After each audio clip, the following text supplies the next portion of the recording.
George Bernard Shaw Pygmalion Summary of Act 3. It is just before nightfall, and a lady in her sixties is writing in her tastefully appointed and comfortable chamber. Professor Hagen's room, on the other hand, is completely different in terms of furnishings and design. To his mother's dismay, the boy storms into the room. She has requested that Henry Higgins should not visit her on days when she entertains other ladies at home since he offends her guests. Higgins' mother hopes it is finally a love interest for her son, especially a young love interest, when Higgins talks about Eliza with his mother. She chastises him for not falling in love with anyone under the age of 45, but he replies that the only woman he finds attractive are ladies like his mother. Henry has brought Eliza to his mother's social event in order for Eliza to practice her new language abilities with her friends. When the visitor arrives, Henry has little time to flee without first seeing Mistress Anne Fort Hell and her daughter. When Colonel Pickering enters, Henry is a little abrupt with his mother's guests. Mistress Anne Fort Hell's son joins the group after introduction. This appears to be the Freddy from the first act who was dispatched by the same mother and daughter to find them a cab on that rainy night. Higgins tells the family that he recognizes them but doesn't know where they came from. Henry tries to strike up a conversation, and he and Miss Ansford Hells agree that they wish people would say what they actually believe. Higgins, on the other hand, is wise and tells the visitors, "We are all savages, more or less." Higgins feels that people do not have enough knowledge of life and the art to appropriately discuss them. His mother corrects his manners and introduces Eliza to others. As introduction is made, Eliza makes her way to Mistress Higgins, Pickering, and the rest, looking lovely and speaking clearly. Mistress Anford Hell sees something in Eliza's eyes as she walks around the room, and Henry Higgins recalls where he has seen his mother's guest before.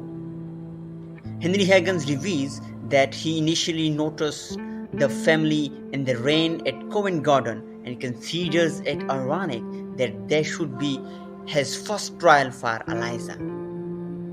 Mrs. Higgins continues the conversation by breaking up the weather.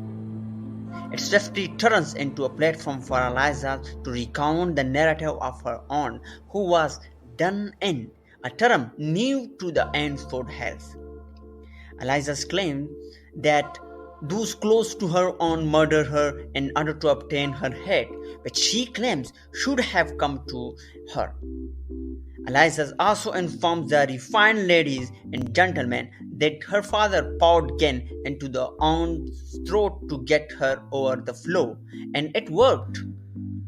Mistress Anford Hells understands Eliza's feeling about her alcoholic father. Eliza assures her family that the drink didn't harm her father, and in fact made him easier to deal with. Eliza believes that because alcohol dulls a man's conscience, he is easier to be around if he has been drinking.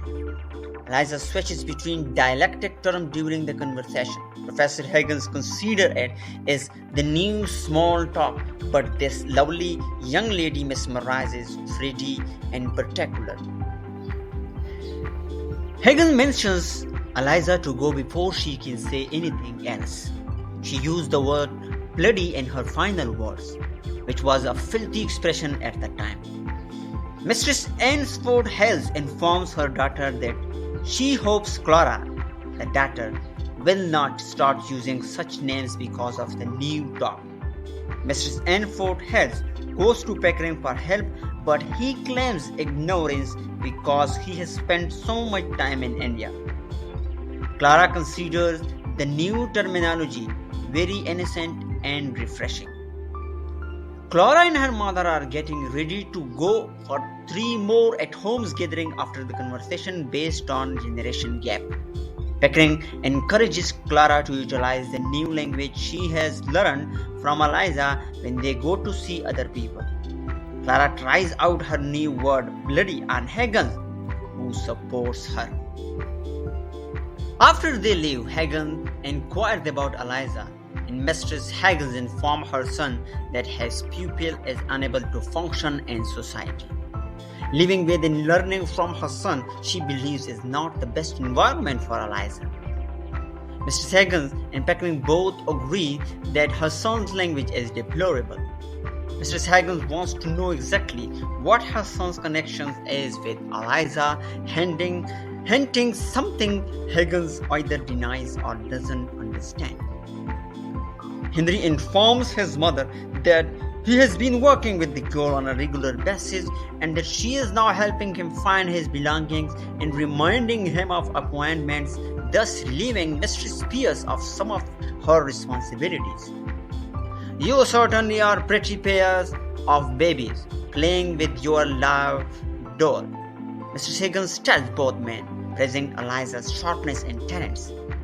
But she doesn't feel her son and his friend understand the gravity of the situation. What will happen to Eliza once she has finished?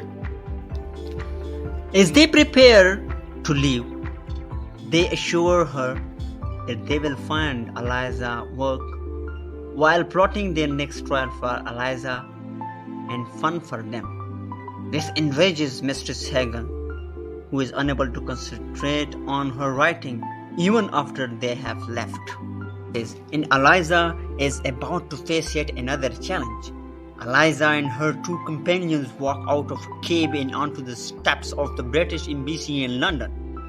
The 3 enter the gathering after hanging up their wreath, and Professor Hagen is accosted by a nice but hairy-faced man. It is Nepomuk, a former Hagen student who now works as an interpreter. But Nepomuk sees himself as a great dialectician throughout Europe.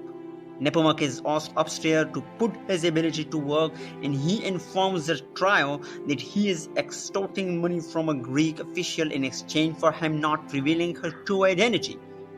Pickering and Higgins consider Nepomuk as their student ultimate test. They make their way up the stairwell and onto the reception area. The hostess orders Nepomuk to learn as much as he can about Eliza. Meanwhile, Eliza makes her rounds, attracting a lot of attention and admiration. The hostess approaches the professor, who is disgusted by such a snobbish gathering, and inquires about Eliza. Eliza is exposed as a phony when Nepomuk joins the group. He knows she is Hungarian and royal-blooded, just like him. He grounds this on the notion that only a foreigner is capable of mastering English at such a high level. Eliza, according to Hagen, is a London girl plucked from the gutter and taught to speak by an expert. This is rejected by Nepomuk and the hostess. Eliza approaches her 2 mentors and apologizes for losing the bet. Everyone seems to be staring at her, which Eliza perceives as a sign that she is an outcast. She is that, but is an exception rather than an oddity. She is regarded as a lovely lady. Pickering informs Eliza that she has won the bet, and the 3 departs to dine somewhere else.